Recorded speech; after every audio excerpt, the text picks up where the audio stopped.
bonjour. Alors, dans cette vidéo, je voudrais te parler de quelque chose qui m'est cher. C'est le sentiment d'appartenance à l'univers et à Dieu. J'ai le sentiment d'appartenir à Dieu et à l'univers, et que pour moi, Dieu correspond plus ou moins à l'univers, avec l'esprit en plus, mais il correspond à l'infini. Donc pour moi, l'univers et l'infini sont mêlés, puisque l'univers a tendance à être infini, et Dieu a son esprit qui aussi est infini. Donc l'esprit de Dieu est infini, et à la fois dans la matière infinie, et pour moi, c'est la totalité qui est autour de moi. Si je pouvais faire une bulle autour de moi et l'étendre jusqu'à l'infini, eh ben je serais relié à Dieu de cette manière-là. Et j'appelle ça l'unité. C'est-à-dire qu'en fait, moi et Dieu, nous formons une unité mouvante dans le temps, c'est-à-dire changeante, mais une unité stable dans l'infini qui se meut perpétuellement, évidemment. Parce qu'il n'y a pas de...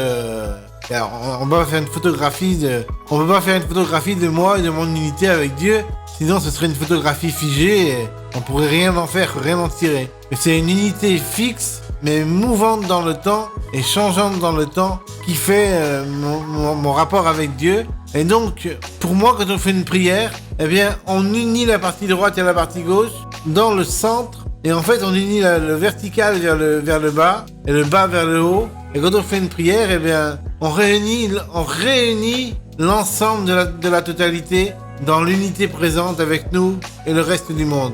Donc c'est pour moi très important de ressentir cette unité, cette conscience universelle et infinie qui est Dieu. Alors, vous allez me dire, à quoi ça sert de ressentir l'unité? Eh bien, ça change tout. Parce que quand on ne sent pas l'unité, quand on sent la division entre nous et les autres, la séparation entre nous et les autres, eh bien, on ne peut pas être en osmose avec les gens. Si vous êtes un artiste, par exemple, que vous voulez chanter une chanson et que vous ne vous sentez pas en osmose avec le public, comment voulez-vous exprimer des sentiments d'unification, d'unité et fusionnels avec votre public si vous ne vous sentez pas en unité avec lui, profondément et dans votre cœur? C'est impossible. Donc la seule et unique solution pour se mettre en phase avec les gens, c'est de ressentir l'unité entre vous et les gens. Et ça fait partie d'une chose très importante dans l'univers. Donc voilà, je voulais vous dire que moi je ressentais l'unité. Et quand je ressens la séparation, eh bien je suis triste.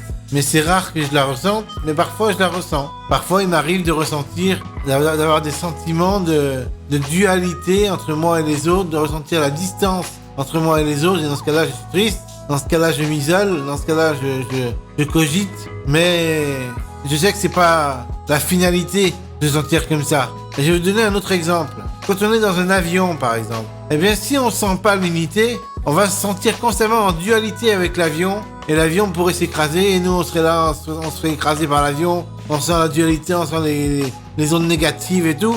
Alors que si on est en unité avec l'avion, on sent que tout le monde cherche le même but, voler et atterrir tranquillement d'un point à un autre. Et donc on est unifié dans une même réalité parfaite et paisible, dans la paix ultime et dans la joie. Et c'est ça la vision de l'unité que je vous encourage à avoir tous les jours de votre vie. C'est une unité fiable, indestructible, parfaite, paisible et joyeuse. Si vous ressentez ça, alors vous aurez tout ce qu'il faut pour être bien dans votre vie. Parce qu'une fois qu'on a ressenti l'unité, on veut que le bien des autres. On veut que le bonheur d'autrui. On veut que la bienveillance et la bienfaisance pour tous ceux qui nous entourent. On veut plus de sentiments néfastes. On veut plus être en désaccord avec les gens. Enfin, on peut être en désaccord apparent, mais on veut plus être en désaccord profond avec les gens. On veut être en osmose avec tout le monde, même si on a des idées différentes. Et c'est ça qui est très important à comprendre. C'est que si on veut s'unir avec les gens de manière parfaite, fiable,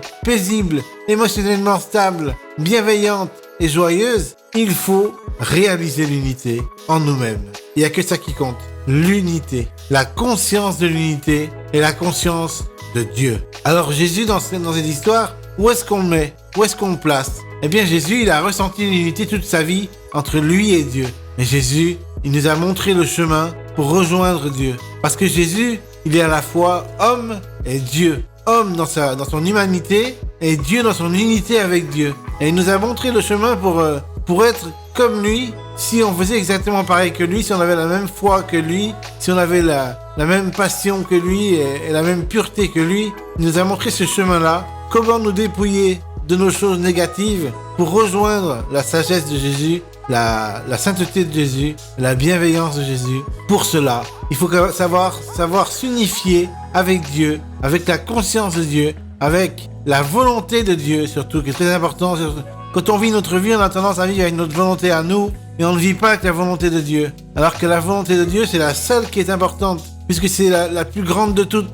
C'est celle qui nous dirige d'un point A vers un point B de manière divine. Et si on suit cette volonté-là, la volonté de Dieu et pas notre volonté égoïste, égocentrique, égotiste, alors nous saurons ce qu'il faudra faire dans notre existence pour qu'elle soit menée de la plus belle des manières. Jésus suivait la volonté de Dieu parce qu'il s'unifiait à Dieu. Il disait « Que ta volonté et non la mienne soit faite ». Il disait ça et il écoutait Dieu dans ses voies. Et s'il a su qu'il fallait se faire crucifier alors que c'est quelque chose de très dur et très pénible, de très insoutenable, un très lourd fardeau, s'il a su qu'il fallait faire ça pour le salut de l'humanité, c'est grâce à la volonté de Dieu, grâce à son unification avec Dieu, grâce à sa sagesse, grâce à ses prières d'unification avec le Seigneur. Donc je vous encourage à faire de même, à suivre Jésus, à suivre l'exemple qu'il a montré d'unification avec le Seigneur, avec Dieu, pour réussir à faire des miracles dans votre existence, à sauver des gens et à leur permettre de rejoindre le ciel, le paradis, une fois qu'ils seront plus sur terre physiquement. Voilà, j'espère que cette vidéo vous aura plu. J'ai essayé de la faire de manière brève, mais elle a quand même duré 8 minutes ou 9 minutes. Avec le cut des silences, il y en aura peut-être pour 7 ou 8 minutes. Donc voilà, on verra. Sur ce, je vous laisse. Bye. Et surtout, écoutez la voix du Seigneur. Écoutez la voix de Dieu. Suivez les chemins de Jésus. Et ne vous faites pas avoir par la séparation, par la dualité. Écoutez votre voix intérieure. Écoutez votre union avec la non-dualité. Avec la non-dualité, c'est-à-dire la dualité, c'est droite-gauche. La non-dualité, c'est le centre. C'est le chemin entre les extrêmes opposés.